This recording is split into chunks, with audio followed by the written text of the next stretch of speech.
આપણે જાણીએ જ છીએ રામાયણનું એક પાત્ર છે.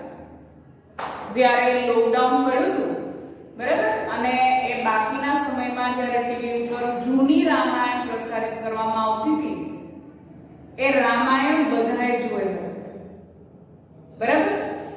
તો બધું જ જીવંત થઈ ગયું હશે. રામ, સીતા, લક્ષ્મણ આ આપણા જીવ ઉપર રહેલા પાત્રો છે કે જેને આપણે આપણા જીવનની સાથે જોડીને ચાલીએ છીએ.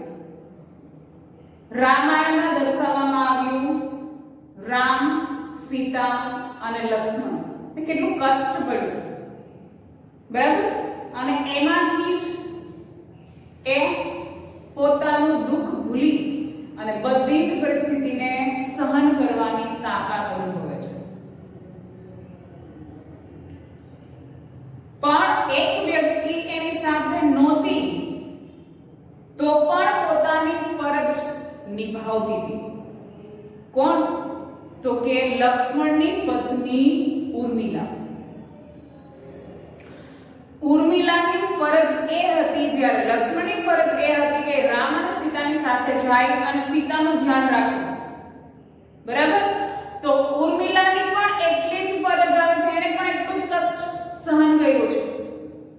એની ફરજ એ હતી કે જ્યારે એનો પતિ લક્ષ્મણ છે એ ઘરે નથી તો ઘરના દરેક સભ્યોની જવાબદારી લેવી, એનું ધ્યાન રાખવું એ ઉર્મિલામાં આવે છે.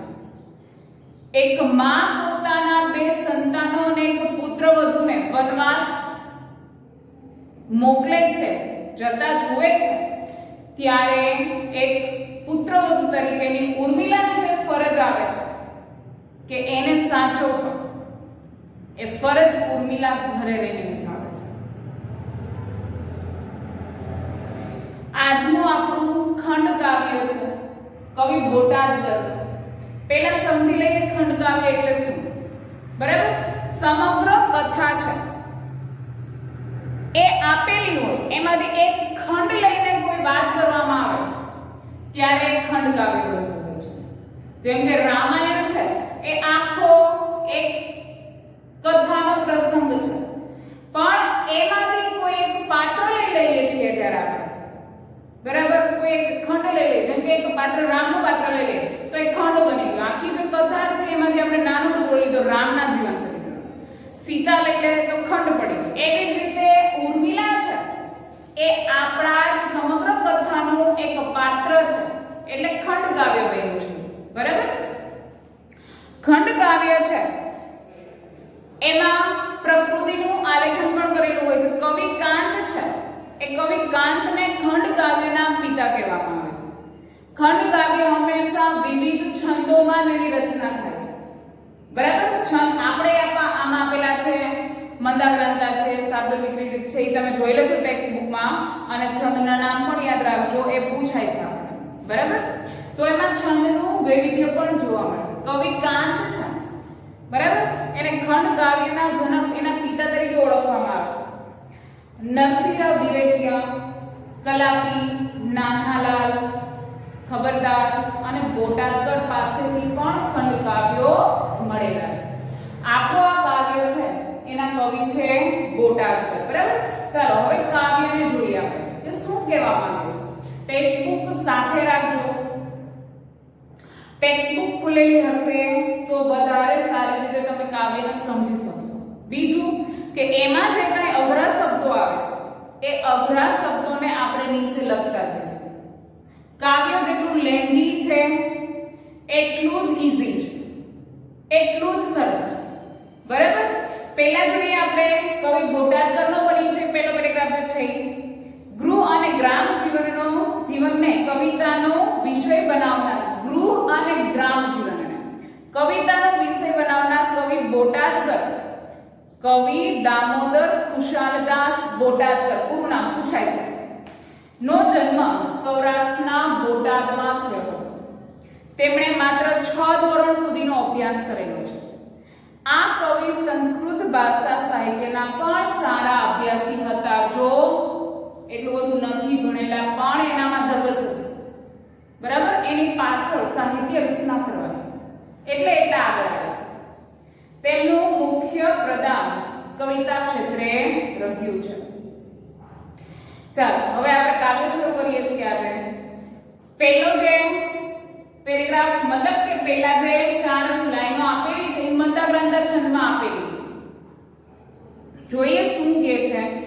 ઉર્મિલાની વાત કરવામાં આવી છે. અહીંયા ઉર્મિલાનું પાત્ર લેખન નથી લીધું કે ઉર્મિલા કેટલી સરસ હતી, શું હતી, એનો સ્વભાવ કેવો હતો, એવું નથી જણાવ્યું.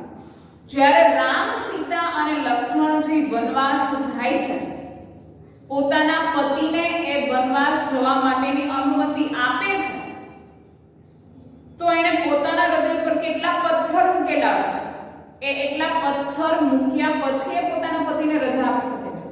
અને છતાં પણ પોતાના મુખ ઉપર એક પણ જાતનો ભાવ નથી આવવા દેતા કે પોતે અંદરથી દુખી છે. હસતા મોઢે પોતાના પતિને વિદાય આપે છે. ઉર્મિલા કેટલા એ સમયે દુઃખ અનુભવે છે, વિરહ વેદના અનુભવે છે. એ વિરહને અહીંયા દર્શાવેલું છે. બીજી બાજુ લક્ષ્મણ છે એ પણ ચિંતિત છે કે પોતે પોતાની ફરજ તો કરી દીધી, ભાઈ અને ભાભી પ્રત્યેની પોતાની જે ફરજ છે એ જણાવી દીધી કે હું ભાઈ અને ભાભીની સેવા કરવા માટે જઈશ, પણ પોતાની પત્નીને શું કહેશે, શું કહીને એની પાસેથી રજા લેશે કે હું વનમાં જાઉં છું અને કંઈ પણ કહીશ તો ઉર્મિલા શું મને વનમાં જવા દેશે. કેટલાય મનમાં પ્રશ્નો હતા લક્ષ્મણને, પણ એ બધા જ પ્રશ્નોનો ઉકેલ ઉર્મિલા ખાલી ને ખાલી એકમાત્ર હામાંથી આપી દે છે. લક્ષ્મણનું અડધી ચિંતા છે એ ઉર્મિલા એમ જ દૂર કરી દે છે. એને નથી ઉર્મિલાની પર ચિંતા રહેતી કે નથી ઘરના વ્યક્તિની ચિંતા રહેતી. પણ જ્યારે વન વસ્ત્રો પહેરીને લક્ષ્મણ છે એ વનમાં જવા માટે નીકળે છે, એ દ્રશ્ય ઉર્મિલા માટે અસહાય જેવું બની જાય છે. પોતાના પતિની સામે તો ધીર ગંભીર રહીને ઊભી રહી જાય છે, હિંમત રાખી લે છે, પણ જ્યારે એનો પતિ પીઠ ફેરવીને જાય છે ત્યારે ઉર્મિલા ભાવાવેશમાં અતિ લાગણીમાં આવી અને બેભાન બની જાય છે. અને અહીંયા આપણું ખંડકાવ્ય પૂરું થઈ જાય છે. હવે એક એક લાઈન જોતા જઈએ છીએ આપણે કાવ્યની અંદર શું કહેવા માંગે છે. બરાબર, પેન્સિલ સાથે રાખજો, ના સમજાય એ બધી જ અંડરલાઈન કરતા જજો અને લખતા જજો. ટેક્સ્ટ બુક ખોલી રાખીએ. ચાલો આપણે શોકાવેશે હૃદય ભરતી કંપતી ભીતિઓથી. શોકાવેશ, શોકનો આવેશ, હૃદય ભરતી એટલે કે હૃદયમાં ભરેલો છે. ઉર્મિલાની જ વાત કરે છે. ઉર્મિલાના હૃદયમાં શોકનો આવેશ છે. એમ કે છે, આપણે કહીએ ને કે ભાવ હોય, દુઃખનો, સુખનો, લાગણીનો, પ્રેમનો. બરાબર, તો અત્યારે ઉર્મિલાના હૃદયમાં કયો ભાવ છે? તો શોકનો, દુઃખનો ભાવ છે. કંપતી ભીતિઓથી, ભીતિ એટલે કે ભય, ડર, કંપવું એટલે ધ્રુજવું. કોઈક ડર છે કે જેનાથી ઉર્મિલા આખી ધ્રુજી ઉઠે છે ને ચિંતાથી જ્વલિત બનતી. જ્વલિત બનવું એટલે કે સળગવું. ઉર્મિલા ચિંતાઓથી સળગી ઉઠે છે. ઉર્મિલાના મનના ભાવો કહે છે કે એનું હૃદય છે એ શોકથી આતુર છે, એ ડરના મારે ધ્રુજે છે, એનું હૃદય સળગે છે. સંભ્રમે વ્યગ્ર થાતી, વ્યગ્ર થાવ એટલે કે વ્યાકુળ થાવ, સંભ્રમે એટલે કે ગભરાટથી એનું હૃદય છે એ આકુળ વ્યાકુળ થઈ જાય છે. એના મનમાં કયો ગભરાટ હતો? તો કે એનો પતિ એને છોડી એને વનમાં જાય છે. એ ડર છે, એ શોક છે, એ જ આકુળતા વ્યાકુળતા એના મનમાં જોવા મળે છે. વારે વારે સ્વર સમજવા દૂર કઈ કાન દેતી. રામ, લક્ષ્મણ, સીતા, દશરથ આ બધા જ્યારે વાતો કરે છે વનમાં જવાની, ત્યારે એના શબ્દો દૂર દૂર સુધી ઉર્મિલાને સંભળાય છે. એ અવાજ ધીમો ધીમો એને સંભળાય છે. તો શું વાતચીત થાય છે એ સાંભળવા માટે ઉર્મિલા દૂર દૂર સુધી આવતા શબ્દો પર કાન ધરે છે, એને સાંભળવાનો પ્રયત્ન કરે છે. ઊભી બાળા વિવશ બનીને બારીએ બહાવરી શી. બહાવરી એટલે કે બેબાકડી બનીને, સી એટલે કે જેમ. બાળા એટલે ઉર્મિલાની વાત કરે છે, વિવશ એટલે કે લાચાર. ઉર્મિલા અત્યારે લાચાર બનીને ગભરાયેલી બેબાકડી જેવી બારીએ ઊભી છે. ધનુર્બાણ ગ્રહી હાથે ને વાઘા વનમાં સજી. ધનુર્બાણ એટલે કે ધનુષ્ય બાણ, ગ્રહી એટલે કે હાથમાં ધારણ કરેલું છે, વાઘા એટલે કે કપડા, વનના સજીને. કોણ આવતું હશે? લક્ષ્મણ. કેવી રીતે? તો કે હાથમાં છે ઈ ધનુષ્ય છે અને વનમાં જવાના વસ્ત્રો છે પહેરીને આવે છે. દૂરથી આવતો દેખે વહલાને કંઈક વેગથી, વેગથી એટલે કે ઉતાવળથી, કંઈક એટલે કે કંઈક. ઉર્મિલા છે એ લક્ષ્મણને દૂરથી આવતા જોવે છે પણ એ ઉતાવળથી આવે છે. લક્ષ્મણ ચિરાયુ ચિત ઓચિંતુ. ચિરાયુ એટલે કે આઘાત પામે છે. અચાનક જ હૃદય છે એ આઘાત પામી જાય છે કે અત્યાર સુધી જે વિચાર્યું હતું એ દ્રશ્ય હવે સામે ભજવાય છે. વજ્રપાત થયો શિરે. વજ્રપાત એટલે કે ઇન્દ્રનું વજ્ર, બરાબર? એવો આઘાત, ઈ કોઈ શરીર ઉપર પડ્યું હોય ને જે દુઃખ થાય છે એવો એના મગજમાં, શિરમાં દુખાવો પડે છે. એમ કે છે કે એટલી ડરી જાય છે, એવો આઘાત પડે છે. ડરતી સહસા ઊભી સંકષ્ટે ગ્રહી દ્વારને. સંકષ્ટે એટલે કે મહા મુશ્કેલ, કષ્ટની સાથે. સંકષ્ટે એટલે કષ્ટની સાથે, મહા મુશ્કેલ એમ કે છે. ગ્રહી એટલે કે પકડીને, દ્વાર એટલે કે દરવાજા. શું કામે? તો કે જ્યારે દૂરથી હાથમાં ધનુષ બાણ લઈ, વનના વસ્ત્રો પહેરી અને લક્ષ્મણને આવતા જુએ છે એ દ્રશ્ય જોતા જ ઉર્મિલા ઢળી પડે એવું લાગે છે, બેભાન થઈ જાય એવું લાગે છે. પણ અચાનક જ પોતાની જાતને સંભાળી લે છે અને જે દરવાજા ઊભી છે એ દરવાજાને પકડી લે છે. હજારો વસમાં તર્કો અંતરે ઉદ્ભવી રહ્યા. તર્કો એટલે વિચારો. હજારો વસમાં એટલે ખરાબ વિચારો, અંતરે એટલે કે એના હૃદયમાં ઉદ્ભવી આવે છે. વનમાં જશે તો એને કેટલી મુશ્કેલીઓનો સામનો કરવો પડશે. એવા હજારો ખરાબ વિચારો છે એ ઉર્મિલાના હૃદયમાં ઉપસી આવે છે. તો એ ધૈર્ય ધરી ઊભી સ્વામીની સન્મુખી થવા. સન્મુખી એટલે કે સામે મળવા માટે. છતાં પણ એના હૃદયમાં હજારો ખરાબ વિચારો આવે છે, છતાં પણ ઉર્મિલા છે ધૈર્ય એટલે ધીરજ રાખીને પોતાના પતિની સામે એને ખોટું ના આવે, દુઃખ ના પહોંચે એ માટે પોતાની જાતને સંભાળીને એ ઊભી રહી જાય છે. કૃતાપરાધ સો આવી ઊભો દિન મુખે પતિ. કૃતાપરાધ એટલે કે જાણે કે કોઈ અપરાધ કર્યો હોય. હા, એક રીતે લક્ષ્મણ અપરાધ કર્યો છે પોતાની પત્ની સાથે, એને દૂર છોડીને જાય છે એવું લક્ષ્મણને લાગે છે કે ભાઈ અને ભાભી ની ફરજ નિભાવવા માટે એની સાથે વનમાં જાય છે તો એક પતિ તરીકેની ફરજ એ ચૂકી જશે. એટલા વર્ષો પોતાની પત્નીને એકલી મૂકીને જાય છે એટલા માટે. તો જાણે કે કોઈ ગંભીર અપરાધ કર્યો હોય એવો આવી દિન એટલે ગરીબડા મુખે આવીને લક્ષ્મણ છે ઊભો રહી જાય છે. સંબોધી સ્નેહના શબ્દો વધે ધીમે વિવેકથી. સ્નેહ એટલે કે પ્રેમના શબ્દો એટલે કે બોલ. પોતાની પત્નીને પ્રેમના બે શબ્દો બોલી બહુ વિવેકથી એની સામે એ આવીને ઊભા રહે છે. વાહલી જાય રઘુનાથ વન વિશે. વન વિશે એટલે કે વનમાં. હે પ્રિય,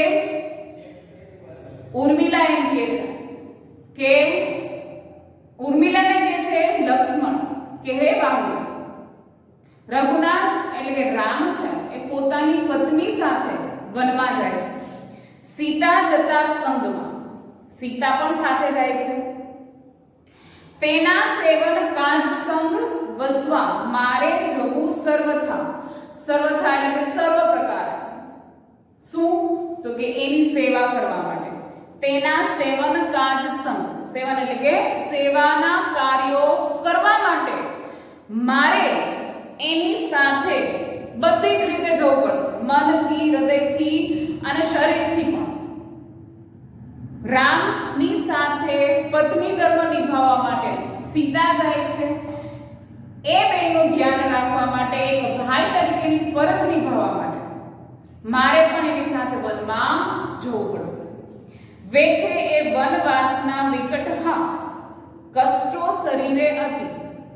વનમાં જશે તો હજારો પ્રકારના વિકટ એટલે કે મુશ્કેલીઓ છે એને સહન કરવાની થશે. કષ્ટો શરીરે અતિ, શરીરથી પણ અનેક પ્રકારના દુઃખ છે એને સહન કરવાના થશે. ને હું મહેલ વિશે વસુ સુખ થકી એ યોગ્ય ભાસે નહીં. ભાષા એટલે કે લાગે નહીં. અને હું મહેલમાં તમામ પ્રકારના સુખ ભોગવું એ બરાબર ના કહેવાય છે. આવ્યો સંમતિ યાચવા તુજ તણી ધર્મ કાર્ય પ્રિય. આ ધર્મનું કાર્ય છે એમ કે છે, ધર્મવાળું કાર્ય છે. એ કાર્ય કરવા માટે હું જાઉં છું. એ કાર્ય સારી રીતે હું પાર પાડીને આવું એ માટે થઈને હું તારી સંમતિ રજા માંગવા માટે આવ્યો છું. બરાબર? માની યોગ્ય વિચાર અંતર તણો તે જે અનુજ્ઞા મને તારા હૃદયથી. અંતર તણી એટલે તારા હૃદયથી તને યોગ્ય લાગે એ રીતે તું મને અનુજ્ઞા એટલે કે આજ્ઞા દે છે. ના તારો અપરાધ આમ ત્યજવા જવો લગારે છે. ત્યજવા એટલે કે તને છોડી દેવો એવો સહેજ પણ તારાથી અપરાધ નથી થયો કે હું તને છોડી દઉં. બરાબર? પણ તને છોડીને હું એટલા માટે જાઉં છું કે એક ભાઈ તરીકેની ફરજ, એક ભાભીની જે જવાબદારી નિભાવવાની છે એ જવાબદારી નિભાવવા માટે હું તને છોડીને જવાની વાત કરું છું. તારો એમાં કોઈ જ અપરાધ નથી. બંધુ ધર્મ બજાવવા દઉં તને અન્યાય આજે અહો. હું આજે તને અન્યાય કરી રહ્યો છું એમ કે છે. શું કામે? તો કે એક ભાઈ તરીકેની ફરજ નિભાવવા માટે હું મારી પત્નીને આજે અન્યાય કરી રહ્યો છું એવું મને લાગે છે. લક્ષ્મણ કહે છે. બરાબર? લક્ષ્મણ પણ અંદરથી દુખી છે કેમ કે પોતાની પત્નીને છોડીને જવાનું છે, કોઈ જ અપરાધ નથી. હા, પણ ખુશ છે કે પોતાના ભાઈ અને ભાભીની સેવા કરવા માટે જાય છે. દુખી એટલા માટે છે કે પોતાની પત્નીના વિશે શું વિચારશે. બરાબર? આપણું કાવ્ય છે એ આપણે અહીંયા સુધીનું રાખી લઈએ. આ કાવ્યને આપણે નામ આપીશું ભાગ 1. કાવ્ય મોટું છે એટલે થોડું લાંબુ ચાલશે, પણ પછીના લેક્ચરમાં આપણે અહીંયાની પાછું